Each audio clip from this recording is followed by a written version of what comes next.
जी अस्सलाम वालेकुम student, this is Mohammad Atiq और आप 9th क्लास की ऑनलाइन लेक्चर्स को देख रहे हैं। स्टूडेंट्स, हमारा जो चैप्टर नंबर 2 है जिसे हम स्ट्रक्चर ऑफ एन एटम कहते हैं, ये हमने कंप्लीट कर लिया था। आज जो है हम इसकी एक्सरसाइज की तरफ चलेंगे और एक्सरसाइज में पहला तो MCQs है, दूसरा जो है वो क्वेश्चन, उसका पार्ट नंबर पहला है distinguish between shell and subshell. Difference between shell and subshell. एक तरफ हम लिखते हैं शेल और इस साइड पे हम लिखते हैं सब शेल। शेल के अंदर आप लिखेंगे अ सर्कुलर ऑर्बिट या circular pathway, circular path in which electron moves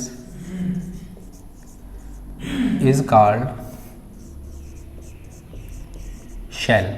कोई भी ऐसा सर्कुलर पाथ, वैसे होता ओवल शेप है लेकिन आपकी बुक में सर्कुलर है, आपने सर्कुलर ही लिखना है, होता ओवल शेप है, इलिप्टिकल पाथ होता है, ठीक है। A circular path in which electron move is called shell. सब shell,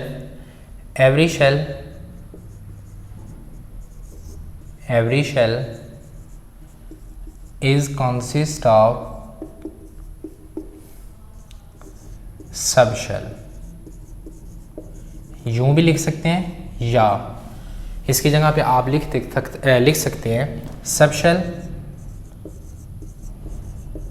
subshell are the basic unit of shell. ये क्या होते हैं? शेल के बेसिक यूनिट हैं जो मिलके क्या बनाते हैं? सब शेल बनाते हैं। आप यूँ भी लिख सकते हैं कि subshell are combined together to form a shell. ठीक हो गया? अच्छा, देन आप लिखेंगे बेटा they are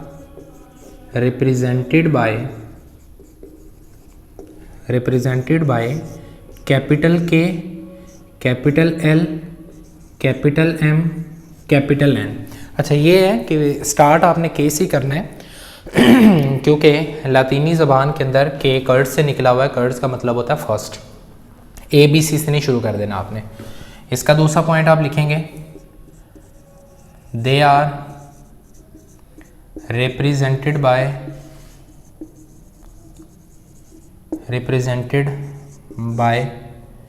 small s, small p, small d और स्मॉल क्या होगा? f। ठीक हो गया? आगे आप लिखेंगे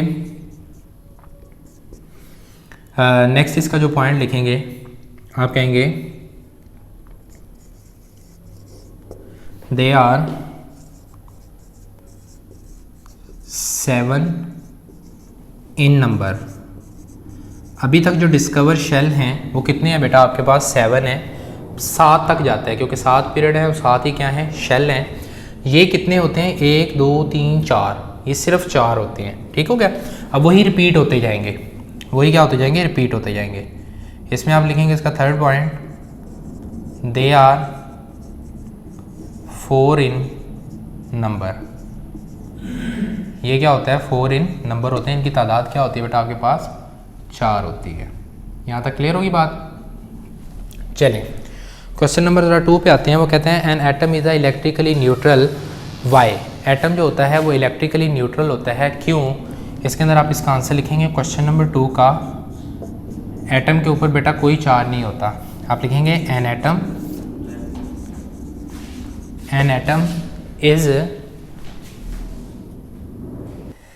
is electrically neutral.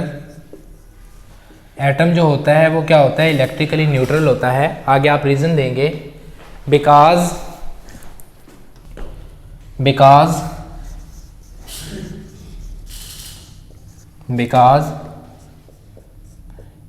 It has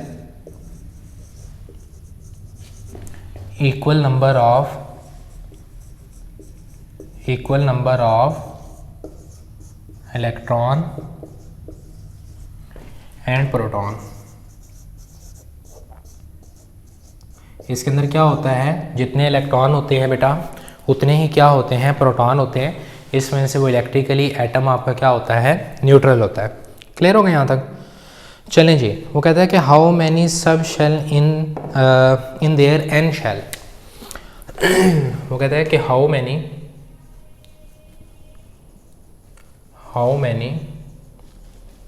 सब shell in n shell. N जो शेल है उसके अंदर आपके पास कितने सब शेल होते हैं? अच्छा बेटा याद रखना कि आपके पास जो होता है ना वो के एल एम एन के, तो कौन सा बन रहा है आपके पास, एन है ना। के जो होता है उसके अंदर आपके पास कितने होते हैं, 2, ठीक है, एस और पी। फिर आपके पास होता है एल, इसका होता है ये होता है 1 आपके पास ना। एल होता है आपके पास शेल नंबर 2, 3 होता है एम और 4 होता है आपके पास एन। अब यहाँ पे देखें एल के अंदर कितने होते हैं, एस, इसमें अकेला एस, इसमें एस पी, इसके अंदर आपके पास होता है एस पी डी और इसके अंदर क्या होता है, एस पी डी और एफ होता है। तो आप लिखे होंगे कि जो एन आपके पास सब शेल है, एन जो आपके पास शेल है उसके अंदर सब शेल की तादाद कितनी होगी, एस पी डी एफ कितने होंगे, 4 ही होंगे। क्लियर हो गया यहाँ तक? इसी के साथ जो नेक्स्ट क्वेश्चन है उसके अंदर वो आपको कहता है कि अरेंज करें in increasing order of energy पे अरेंज करें किसको, एम शेल को। ठीक है, अब देखें एम शेल जो आपके पास है ना बेटा, नेक्स्ट क्वेश्चन कर रहा हूँ, एम शेल के अंदर क्या है, एस पी और डी होता है। याद रखिएगा बेटा इंक्रीजिंग ऑर्डर पे आपने करना है। एस की एनर्जी क्या होती है, कम होती है, पी की एनर्जी उससे ज़्यादा होती है, डी की एनर्जी उससे ज़्यादा होती है। तो ये कुछ यूं सीक्वेंस नहीं बनेगा कि एस की एनर्जी कम है पी से, पी की एनर्जी कम है डी से, और यही आपका क्या बन जाएगा, आंसर बन जाएगा इस क्वेश्चन का। नेक्स्ट है, can you identify an atom without knowing the number of neutron in it.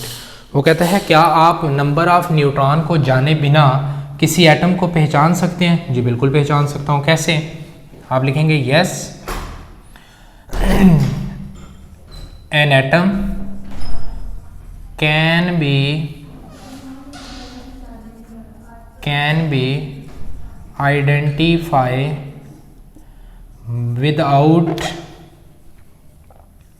without knowing the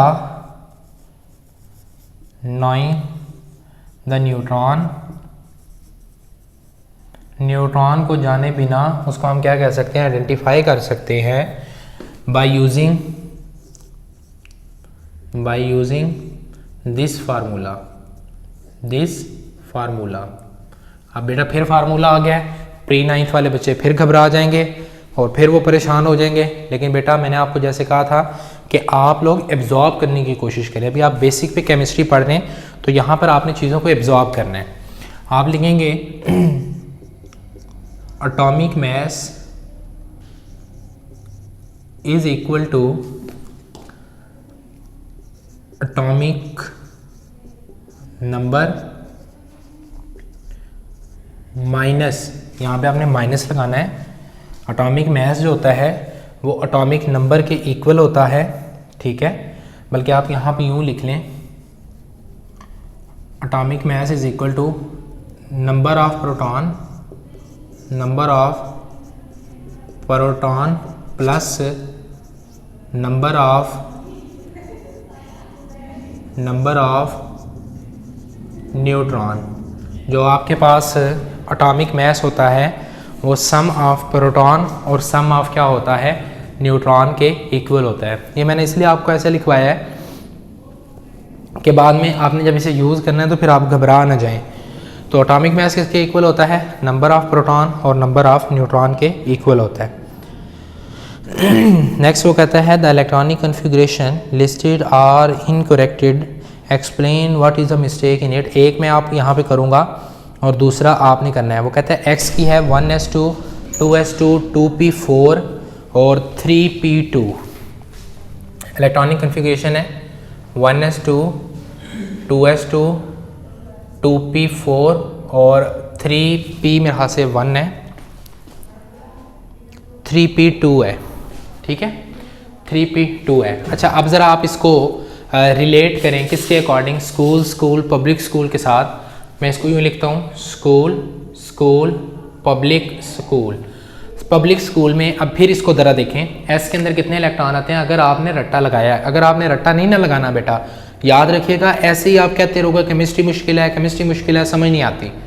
अब आपको ये भी नहीं, मेरे ख्याल से कई बच्चों को पता होगा कि एस के अंदर कितने इलेक्ट्रॉन आते हैं, 2, पी के अंदर कितने इलेक्ट्रॉन आते हैं, 6, डी के अंदर कितने इलेक्ट्रॉन आते हैं, 10, और एफ के अंदर कितने इलेक्ट्रॉन आते हैं, 14। नंबरिंग वैसे ही दे लेंगे, 1, 2, 3 और 2 इसको नंबरिंग दे लेंगे। दरमियान में सबके कॉमा लगा देना है।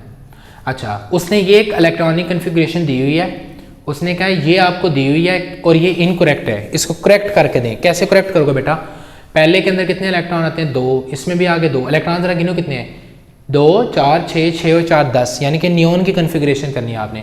पी के अंदर कितने इलेक्ट्रॉन आते हैं, 6, इसने कितने दिए हुए हैं, 4, इसने कितने दिए हुए हैं, 4, तो 3s तो आना ही नहीं है। तो ये वाली इलेक्ट्रॉनिक कन्फिग्रेशन वाकई में गलत है, और करेक्ट जो इलेक्ट्रॉनिक कन्फिग्रेशन है वो क्या है, 1s2 2s2 2p6 है। अब ऐसा क्यों है, आप लिखोगे दिस इज इनकरेक्ट, और करेक्ट आप क्या लिखोगे, करेक्ट में आप लिखोगे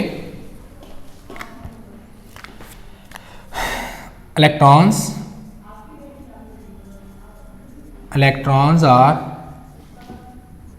filled according to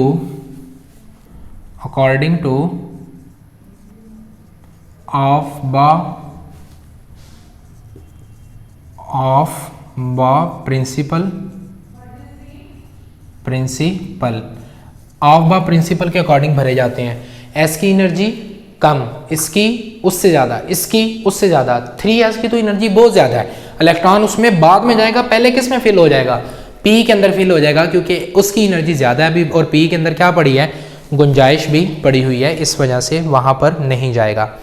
इसका वाई पार्ट आप खुद करेंगे, जी पार्ट आप खुद करेंगे, दिस इज़ योर असाइनमेंट। आप इसकी जो है असाइनमेंट के तौर पे आप मुझे ये सबमिट करवाएंगे। अच्छा जी, वो कहता है कि क्वेश्चन नंबर 4 है, पेज नंबर आपका बनता है 40 पे, क्वेश्चन नंबर 4 है। वो कहता है कि which orbital in each of the following pair is lower in energy. वो कहता है कि जो नीचे हमने पेयर बनाया है, पहला मैं करूँगा sp और 2s और 2p कर रहा हूँ। वो कह रहा है 2s और 2p के अंदर जो है, इसके अंदर एनर्जी क्या है, मतलब किसकी एनर्जी जो है वो कम होगी और किसकी एनर्जी जो है वो ज़्यादा होगी। अब देखिए बेटा, ये 2s है, मैंने कहा s की एनर्जी कम, p की ज़्यादा, d की ज़्यादा, f की ज़्यादा, ये भी 2s है, ये भी 2s है, तो s की एनर्जी क्या होती है, कम होगी। आप लिखेंगे 2s की एनर्जी कम होती है किसकी निस्बत, 2p की निस्बत, यही आंसर है। नेक्स्ट तो आपको उसने इसका मैं c पार्ट करूँगा, 3s और 4s, बच्चों वाला क्वेश्चन है, 3s और 4s, तो आप लिखेंगे, देखें जाहिर है 3 छोटा मतलब ऑर्बिटल है ना, मतलब तीसरे शेल का सब शेल है, ये चौथे शेल का है। अब देखें यहाँ पे ज़रा इस कंसेप्ट को समझने की कोशिश करें। मैंने जब आपको रदरफोर्ड पढ़ाया था तो ये तीसरा शेल, मैंने कहा जितना शेल न्यूक्लियस से दूर होता जाएगा उतनी एनर्जी उसकी ज़्यादा होगी। अब ये चौथे शेल है, ये आपका है शेल नंबर 1, ये है 1, ये न्यूक्लियस से 1 2 3 और 4 कर लें, ठीक है। अब ये 4 शेल का है और ये तीसरे शेल का है, न्यूक्लियस के करीब कौन सा शेल है, तीसरे की एनर्जी कम होगी, जो न्यूक्लियस के जितना करीब होगा एनर्जी कम होगी, जो न्यूक्लियस से दूर होगा उसकी एनर्जी उतनी ज़्यादा होगी। तो आप यहाँ पे लिख दोगे 3s की एनर्जी लेस देन 4s होगी। क्लियर हो गई यहाँ तक बेटा? चलें जी नेक्स्ट क्वेश्चन की तरफ चलते हैं। जी बेटा नेक्स्ट क्वेश्चन की तरफ चलते हैं। नेक्स्ट क्वेश्चन नंबर 5 है, वो कहता है draw Bohr model for following, और उसने हमें दिया हुआ है पोटाशियम, एटॉमिक नंबर भी साथ बताया 19 और एटॉमिक मास 39 है। चलें जी करते हैं जी पोटाशियम के, हमें तो गर्ज है एटॉमिक नंबर से, पहले इसके इलेक्ट्रॉनिक कन्फिग्रेशन करूं, स्कूल पब्लिक स्कूल, शाबाश बोलें साथ साथ, public school public school, divisional वैसे डी तक जाएगा नहीं, ये हो गया 1, एस को नंबरिंग स्टार्ट करनी है 1 से 2 3 4, पी की नंबरिंग कहाँ से स्टार्ट करनी है बेटा आपने 2 से, 2 3। ठीक हो गया, चलें यहीं तक आपकी पूरी हो जाएगी। और के एस के अंदर कितने इलेक्ट्रॉन है? 2 4 6 और 4 10 और 2 12, 12 और 6 18, 18 और आपके पास कितने बन जाते हैं? 19। ठीक हो गया, डी में नहीं गया इलेक्ट्रॉन। 2 4 6 और 4 10, 10 और 2 12, 12 और 6 18, 18 और 1 19, यानी कि 19 इलेक्ट्रॉन है वो यहाँ पर आपके पूरे आ गए। अच्छा, अब देखना जी पहला शेल कौन सा है? शेल है शेल नंबर 1। मैंने कहा शेल नंबर 1, जिसके साथ 1 लिखा हुआ है ना वो शेल 1 है। शेल 1 में कौन कौन सा आ रहा है? 1s आ रहा है और उसमें इलेक्ट्रॉन कितने हैं? 2। कितने इलेक्ट्रॉन है? 2 इलेक्ट्रॉन हो गए। अच्छा, शेल 2 लिखें, शेल नंबर 2, जिसके साथ 2 लिखा हुआ है ना वो शेल 2 का हिस्सा है। इसके साथ 2 लिखा हुआ है, इसके साथ क्या लिखा हुआ है? 2। ये सारे किसका हिस्सा है? 2 का। तो आप यहाँ पे लिखें 2s, 2p is equal to total electron कितने? 6 और 2 8। कितने इलेक्ट्रॉन हो गए? 8। बेटा ये समझ लें, ये कॉन्सेप्ट कोई भी नहीं देगा, रट्टा लगवा देते हैं लोग आपको कि जी पहले में 2, दूसरे में 8, तीसरे में 8, लेकिन बताते नहीं है कि कैसे आ जाते हैं। इसको बड़ी गौर से देखें। शेल नंबर 3, तीसरा शेल, जिसके साथ 3 लिखा हुआ है वो सारे का सारा किसका हिस्सा? तीसरे शेल का। ये भी तीसरा, इसके साथ लिखा हुआ है 3s और 3p। अब जरा इलेक्ट्रॉन दोनों के गिने, वो कितने हो जाएंगे? 8। इलेक्ट्रॉन कितने हो गए? 8। शेल नंबर 4, शेल नंबर 4, चौथे के साथ क्या है? सिर्फ s है, 4s पड़ा हुआ है, तो उसमें कितने इलेक्ट्रॉन हैं? 1 इलेक्ट्रॉन है। अब इसकी जरा डायग्राम को ड्रा कर लेते हैं, मैं देख लूं कैमरा कंप्लीट आ रहा है जी। देखिए बेटा, पहले क्या होता है आपके पास? न्यूक्लियस, फिर होता है शेल नंबर 1, फिर होता है आपके पास शेल नंबर 2, फिर होता है आपके पास शेल नंबर 3। कितने शेल बनाने? 4 तक। और फिर आपके पास हो गया शेल नंबर 4। चले बेटा, पहले तो आगे मेरे पास न्यूक्लियस को मैं ऐसे ही ब्लैक के साथ जो है उसको फिल कर देता हूँ। शेल नंबर 1, इलेक्ट्रॉन कितने? 2। एक यहाँ पे कर दो और एक यहाँ पे कर दो। क्लियर हो गया? शेल नंबर 2, इलेक्ट्रॉन कितने? 8। 1 2 3 4 5 6 7 8। कंप्लीट हो गया बेटा। शेल नंबर 3, इलेक्ट्रॉन कितने? 8। 1 2 3 4 5 6 7 8। कंप्लीट हो गया। शेल नंबर 4, इलेक्ट्रॉन देखें 1, वो सिर्फ यहाँ पे आ जाएगा। यहाँ तक बात समझ आ गई है? आसान है, लेकिन थोड़ा सा जो है वो आपका जो है ना ज़ोक भी मांगता है। बेज़ोक का नहीं है केमिस्ट्री आपका ज़ोर मांगती है और ज़ोक मांगती है। जो इन चीज़ों से घबराते हैं बेटा उन्हें फिर केमिस्ट्री नहीं आती होती, ये मेरी बात याद रखिएगा। यहाँ तक हो गया। चलें जी, क्वेश्चन नंबर 6 की तरफ चलता हूँ। क्वेश्चन नंबर 6 में कहता है right the electronic configuration of the following element. ये मैं नहीं करूँगा, बिल्कुल भी नहीं करूँगा, आप इलेक्ट्रॉनिक कन्फिग्रेशन आप खुद करेंगे। मैंने आपको इसकी असाइनमेंट भी जो है वो दी हुई थी। ये वाला क्वेश्चन की तमाम की असाइनमेंट आप खुद करेंगे। ठीक हो गया? सबकी इलेक्ट्रॉनिक कन्फिग्रेशन। क्वेश्चन नंबर 7 है, वो कहता है describe the contribution of the Rutherford made development on the basis of the atomic theory. वो कहता है कि describe the contribution that Rutherford made for the development. इसके अंदर वो कहता है कि आपने रदरफोर्ड का क्या हिस्सा है कि एटॉमिक थ्योरी को डेवलप करने के लिए। आप इसका जो है वो सिर्फ 2 टोक जवाब लिख लें, वो आपको मैं यहाँ पे लिखवा देता हूँ। बाकी जो है बेटा आपने इलेक्ट्रॉनिक कन्फिग्रेशन आप उसे खुद करेंगे।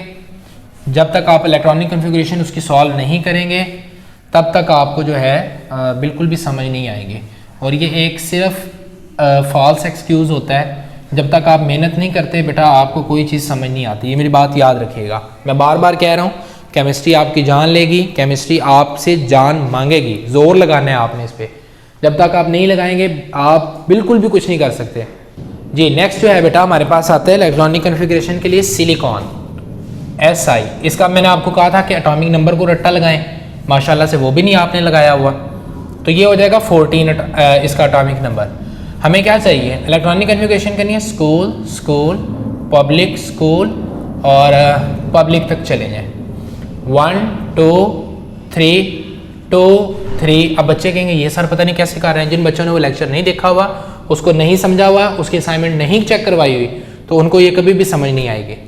तो बेटा पहले जाके वो लेक्चर देखें और उसके बाद जो है इस तरफ आइएगा, इसमें 2 2 6 2 और 6 और आपके पास हो जाएंगे 10 11 12 13 और 14, दरमियान में कॉमे लगा दे, 6 4 10 2 12 और 2 14।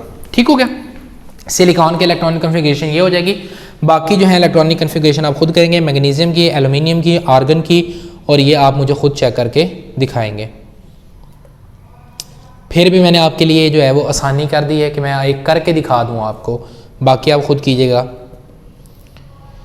रदरफोर्ड एटॉमिक मॉडल आप लिखेंगे रदरफोर्ड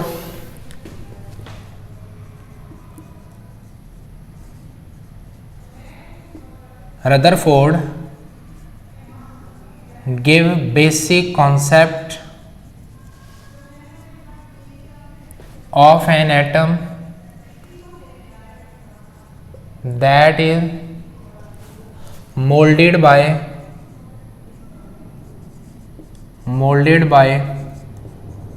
बोहर, जिसको किसने मोल्ड किया था? Bohr.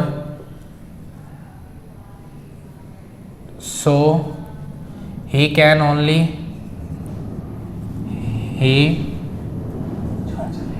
only could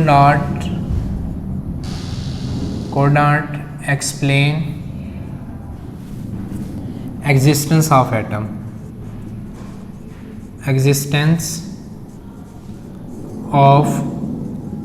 atom, nucleus and motion of electron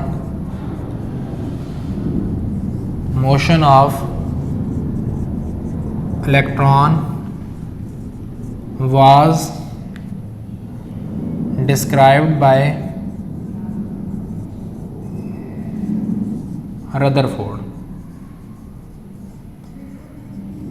are बड़ा डाल दीजिएगा, ग्रामर की मिस्टेक जो है वो इसमें अकाउंट नहीं होती, लेकिन वैसे भी नेम का आर बड़ा डालना चाहिए। नेक्स्ट आपके पास आता है जी नंबर ऑफ प्रोटॉन कैलकुलेट करने हैं, वो आपने खुद करने हैं। कैसे करेंगे? चले मैं एक कर देता हूँ। वो कहता है कि हाउ एक एटम है, उसका एटॉमिक नंबर 23 है, उसका जो एटॉमिक मास है वो 56 है, इसके अंदर नंबर ऑफ प्रोटॉन फाइंड करके दें। वही फार्मूला क्या है हमारे पास? Atomic mass is equal to आपके पास क्या है? Number of proton plus number of neutron. Number of neutron और नंबर ऑफ प्रोटॉन जो होंगे वो आपके पास इसके इक्वल होते हैं। उसने हमें क्या दिया हुआ है? उसने हमें दिया हुआ है एटॉमिक मास 56 और एटॉमिक जो नंबर है वो 23 दिया हुआ है।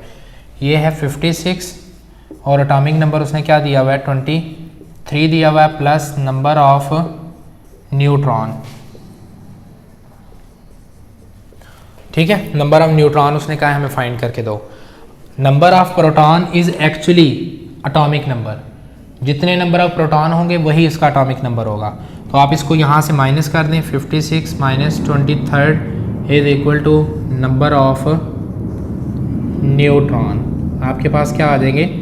नंबर ऑफ न्यूट्रॉन आ जाएंगे 7 30 40 50 और 33 बन जाएगा आपका। ठीक हो गया, 33। तो ये आपके पास क्या आ जाएगा? नंबर ऑफ न्यूट्रॉन्स आ जाएंगे। क्लियर होगा बेटा यहाँ तक आपके पास? अच्छा जी, अब आपके पास है कि क्वेश्चन नंबर 12 है और वो कहता है कि आपने एल्यूमिनियम के ऊपर लिखा हुआ है कि 1327 उसने लिख के बताया हुआ है। उसने कहा है कि एल्यूमिनियम है, उसके ऊपर लिखा हुआ है 13 और 27। ये हमें क्या बताता है? मैंने आपको बताया था कि ये आपका क्या होता है? Atomic number. नहीं भी बताया तो आप छोटी क्लासेस से पढ़ के आए हुए हैं, अगर फिर भी नहीं पढ़ के आए तो फिर बता रहा हूँ, जो यहाँ पे लिखा जाता है वो क्या होता है? Atomic number. ये क्या होता है? Atomic mass. Al उसका क्या है? सैम्बल। आप ये सारी चीज़ें लिखें, क्या है? सैम्बल। आप लिखें this express that the sample is aluminium, sample of aluminium is Al, 13 is atomic number, आपके पास एटॉमिक मास इज 27 और 13 में से 27 इसको माइनस कर लो तो आपके पास कितना बनता है? 14 बन जाता है। 14 इज एटॉमिक मास कैसे निकालोगे? 27 में से 13 को माइनस कर दोगे, कितना बन जाएगा? 27 बन जाएगा। अच्छा जी, उसके बाद experimental of the some scientist chemist formulate the theory and explanation. इसको जो है आपने वो जो रदरफोर्ड वाला है ना, ये वाली, बल्कि ये नहीं, वो जो पहले मैंने आपको एक करवाई थी कि वो पुरानी जो थ्योरीज़ होती हैं उसको एडिट करके नई थ्योरी जो है वो लेके आई जाती है, ये आप इसका आंसर लिख लेंगे। अगर नहीं लिखेंगे तो कल मैं इसको मज़ीद जो है एक्सप्लेन कर दूंगा। अभी वीडियो जो है वो बहुत ज़्यादा लेंथी हो चुकी है। इंशाल्लाह नेक्स्ट वीडियो में नेक्स्ट टॉपिक के साथ मिलेंगे। आपके असाइनमेंट का वेट रहेगा। अपने असाइनमेंट को कंप्लीट करें, कंप्लीट करने के बाद मुझे सबमिट कराएँ। अपना ख्याल रखिएगा बेटा। ज़िंदगी रही तो नेक्स्ट वीडियो में आपके साथ मुलाकात होगी। अल्लाह ने के बाद।